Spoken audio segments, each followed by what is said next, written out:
हरी तुका म्हणे हरी तुका म्हणे हरी तुका म्हणे हरी तुका म्हणे हरी तुका म्हणे हरी तुका म्हणे हरी तुका म्हणे हरी तुका म्हणे हरी तुका म्हणे हरी हरी तुका म्हणे हरी तुका म्हणे हरी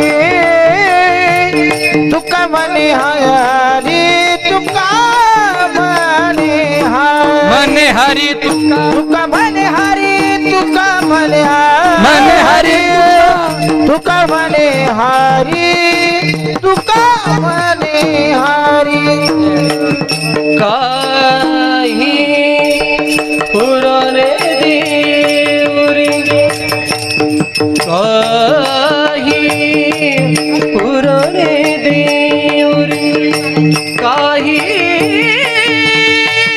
पुराणे देवरी काही पुराणे देवरी त्यांची सरली येर झार आलती सरली येर झार त्यांची सरली येर झार त्यांची सरली येर झार काही उरो काही काही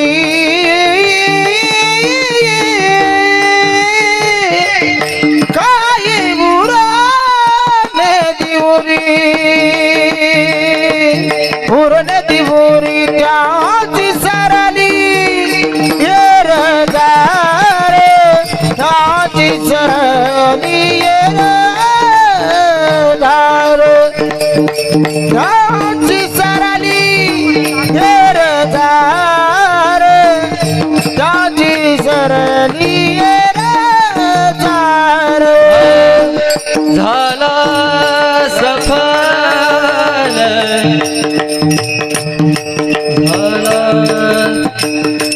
झाला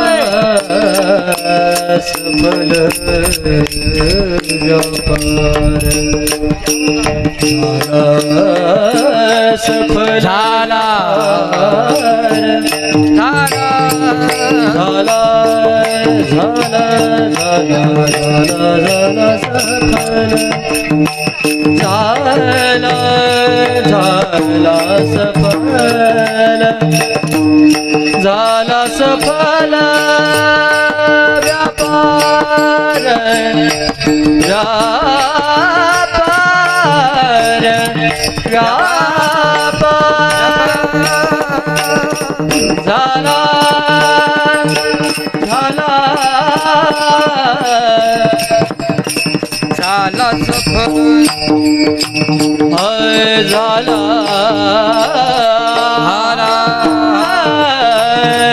झाला सफल व्यापार झाला सफल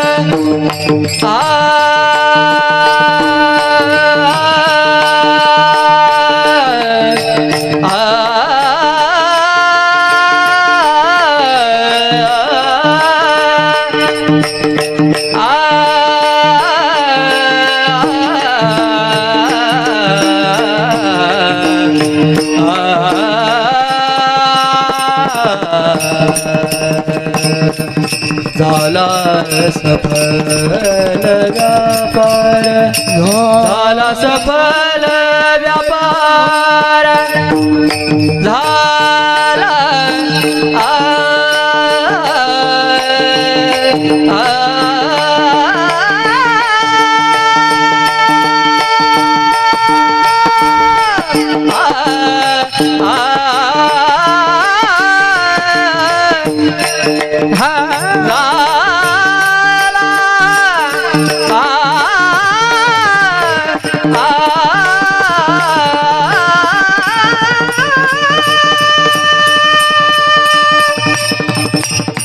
Ah!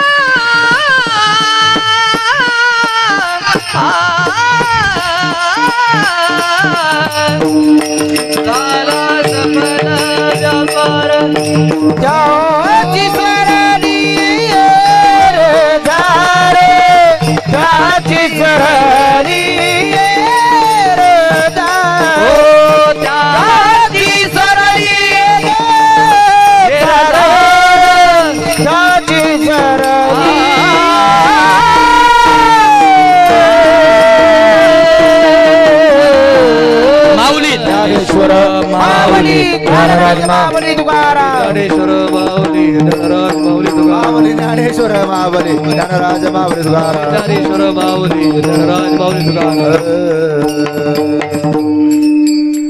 तुका म्हणे हरी काही उरो नेदी उरी त्यांची सरली येरझार झाला सफल व्यापार. आपापली घड्याळ चेक करा. 11:15 वाजले. मी तुम्हाला बोललो होतो 11:15 वाजेपर्यंत कार्यक्रम करणार. त्याचं कारण काय नाही, बरोबर आहे. आजचा तो वेळ आहे, हा वेळ असा आहे की आज लग्न भरपूर आहे, साखरपुडे भरपूर आहे, प्रत्येकामागं धावपळ आहे. या धावपळीच्या काळातही जो काही विधी असतो आपल्या पुण्यस्मरणाच्या वर्ष श्राद्धाचा त्याचा वेळ सांगितलेला आहे 10:35 ते 12:18 हा सगळा विधी व्हावा. तद्वत त्या न्यायाप्रमाणे अन्नदान असेल, ज्ञानदान असेल, गोदान असेल, भूदान असेल, ब्राह्मण बुवांना दान असेल, हे सगळं दान आपलं 12:18च्या आत जर झालं तर ते पुण्य जीवात्म्याच्या पदरी पडत असतं. म्हणून झालेली सेवा भगवान परमात्म्याच्या चरणी समर्पित करण्यापूर्वी तुम्हा माता मावल्या, माझे पिता वर्ग सगळ्यांचे विशेष आभार. तुम्ही सगळे वेळेवर आलात. माझ्याही यायच्या आधी तुम्ही सगळे उपस्थित राहिलात. तुमचे सगळ्यांचे विशेष आभार. आज विशेषवानं जर म्हटलो आपण तरी ही सेवा यथासांगपणे पार होण्यासाठी मला ज्यांनी फार सहकार्य केलं असे असणारे नाशिक जिल्ह्याचं वैभव आमचे हरिभक्तपरायण आमचे मामा प्रकाशजी महाराज नाईकवाडे, तेही आज उपस्थित राहिले.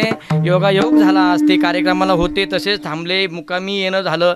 त्या निमित्ताने कार्यक्रमालाही उपस्थिती लागली. म्हणून ही सेवा मामांच्याही चरणी समर्पित करतो. आमचे हरिभक्तपरायण मयूरजी महाराज येवला तालुक्याचे भूषण, त्यांच्याही चरणी सेवा समर्पित करतो. ज्ञानराज वारकरी शिक्षण संस्थेतील सगळी ही बालगोपाळ मंडळी, तुम्ही साधा विचार करा. या लहान पोरांचं आज धोतर नेसायचं, नेहरू शर्ट घालायचे, टोपी घालायची, उपरणं घालायचं, टाळ गळ्यात घ्यायचे, नाचायचं, पकवाद वाजवायचं, हे त्यांचं वय आहे का हो आता? नाही. मग कधी मतर झाले उभे करता त्यांना? नाही. मग दात पडल्यावर बोलता येईना विठ्ठल तेव्हा उभं करता का? असं नाही ना, असं नाही. हे वय तरणा भाग्यवंत नटे हरिकीर्तन, प्रत्येक गोष्टीचं एक वय. जर आम्हाला मिलिटरीत जायचं असेल तर वयाच्या 60 नंतरच जाता येतं. नाही मग 40 नंतर जात येतं. मग 20व्याच्या आधी जावं लागतं. तसं परमार्थ करायचा असला तर कधी करावा लागतो? वयाच्या 90वी नंतर. त्याच्या आधी केलेला परमार्थ देवाला मान्य होत नाही. असंच आहे ते. ज्याला चालता येत नाही ते म्हणतं दिंडीत चालू द्या. तिचे गुडघे काम करत नाही, दिंडी मला गाडीत बसू द्या मग. आणि तिकडे काही तुझं बरं वाईट झालं म्हणजे येऊ दे आमच्यावर. अहो, प्रत्येकाला एक वय असतं, प्रत्येक गोष्टीला एक वेळ असते, प्रत्येक गोष्टीला एक मर्यादा असते. त्या मर्यादेप्रमाणे सगळी ज्ञानराज वारकरी शिक्षण संस्थेतील सगळी मंडळी बालगोपाळ मंडळ अगदी सुंदर प्रकारे नाचली, टाळ वाजवला, साथ केली. मला ही सेवा सगळ्या बालगोपाळांच्या चरणी समर्पित करतो. आपले राजापूर गावचं मला सगळी परिचित असणारी सगळी भजनी मंडळ, अगदी भास्कर बाबांपासून तर दादांपर्यंत आपले बाबा, मी सगळी ह्या मंडळीमध्ये मी लहानपणापासून वावरलेलो आहे.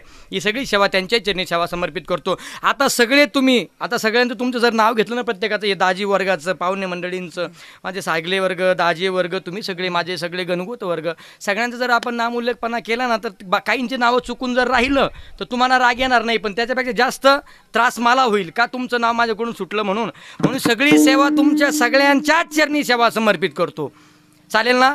ज्यांनी उत्कृष्ट प्रकारची सिस्टीम आपल्याला सुपूर्त केली किंवा आपल्याला दिली असे असणारे आमचे माऊली सिस्टीम मानवडकर भाऊंचे विशेष आभार. मी त्यांना पाहिलं, मला आणखी समाधान वाटलं. चला आज काय म्हणजे आज सिस्टीमच्या बाबतीत आपली चिंता मिटली. म्हणून दादांच्या चरणी सेवा समर्पित करतो, सगळ्यांच्या चरणी सेवा समर्पित करतो. कैलासवासी हरिभक्तपरायण त्र्यंबक दादांच्या चरणी सेवा समर्पित करतो. हे सगळं अन्नदानाचं, ज्ञानदानाचं, गोदानाचं, भूदानाचं, ब्राह्मण बुवांचं दानाचं, हे सगळं पुण्य दादांच्या चरणी पडावं आणि भगवान परमात्मा दादांना चांगली सद्गती देवो अशी आपण भगवान परमात्म्याकडे प्रार्थना करूया आणि सेवेला पूर्ण विराम. माझे आभार मीच मानून घेतो आणि थांबतो. विठ्ठल जय जय विठ्ठल, विठ्ठल जय जय, हा विठ्ठल जय जय विठ्ठल, जय विठ्ठल जय जय. 2 मिनिटं बसा, 2 मिनिटं बसा, 2 मिनिटं उठू नका. बाबा जा ना तुम्ही. बोलिले गुरे वेडी वाकुडी उत्तरे पराधमा नाही विचारिला अधिकार व्यापला, पराधमा म्हणे ज्ञानेश्वरा राखा पाया दान देव तुकाराम तुकाराम मुक्तनी कमरधारी विठ्ठल श्री ज्ञानदेव तुकाराम पंढरीनाथ भगवान की जय. ज्ञानेश्वर महाराज की जय.